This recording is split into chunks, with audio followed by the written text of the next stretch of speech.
75 సంవత్సరాల రజనీకాంత్ గారి పుట్టినరోజు నేడే. 1950 డిసెంబర్ 12 ఆయన జన్మించారు.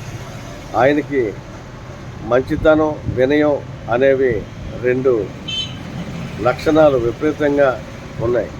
ఆయన ప్రచారం లేని సహాయం చేయడానికి ఇష్టపడతారు. ఎంత సహాయం చేసినా ప్రచారానికి ఇష్టపడరు, ప్రచారం చేసుకోరు. ఒకవేళ ప్రచారం చేయవలసి వస్తే ఇచ్చింది 10 కోట్లు అయితే చెప్పింది 10 లక్షల రూపాయలు. ఎందుకంటే ఒక ఇంటర్వ్యూలో ఆయనకు అడిగారు, మీరు ఎక్కువ ఇచ్చి తక్కువ ఎందుకు చెప్తున్నారు అంటే, ఇతరులకి భారం కాకూడదు. రజనీకాంత్ గారు అంత అమౌంట్ ఇచ్చారా, ఇప్పుడు మనం ఎంత ఇవ్వాలరా బాబు, ఎలారా నాయన అని ఎవరూ బాధపడకూడదు. మీడియం అమౌంట్ చెప్తే అందరూ ముందుకు వస్తారు సహాయం చేయడానికి అని ఆయన చెప్పిన మాట ఆ స్టూడియోలో కరతాళ ధ్వనులతో దద్దరిల్లిపోయింది. ఆ మాట విన్న ఆడియన్స్ కొట్టే కరతాళ ధ్వనులు.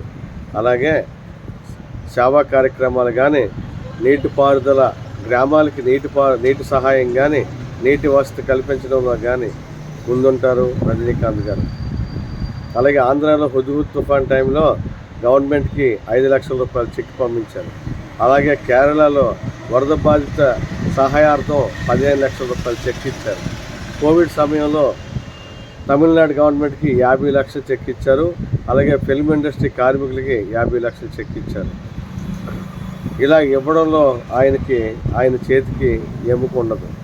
అలాగే ఏ కార్యక్రమం చేసినా ఎంతమందికి సహాయంగా నిలబడినా దాన్ని చెప్పుకోవడానికి ఇష్టపడని మృదు స్వభావి. ఎవరైనా తెలుసుకొని మీరు ఎలా చేశారంట, ఎలా ఇచ్చారంట అంటే చిరునవ్వు నవ్వుతారు తప్ప దానికి సమాధానం ఇవ్వని ఏకైక వ్యక్తి రజనీకాంత్ గారు. ఆయనకి అభిమానులు కోకొల్లలు. మన భారతదేశంలోనే కాకుండా మన భారతదేశంలో చాలా రాష్ట్రాల్లో రజనీకాంత్ గారికి అభిమానులు ఉన్నారు. అలాగే చైనా, జపాన్, సింగపూర్, మలేషియా ఇలా ప్రత్యేక చాలా దేశాల్లో రజనీకాంత్ గారికి అభిమానులు ఉన్నారు. ఏం పెట్టి పుట్టాడో తెలియదు, ఆ తల్లి ఏ ముహూర్తానికి అన్నాదో తెలియదు.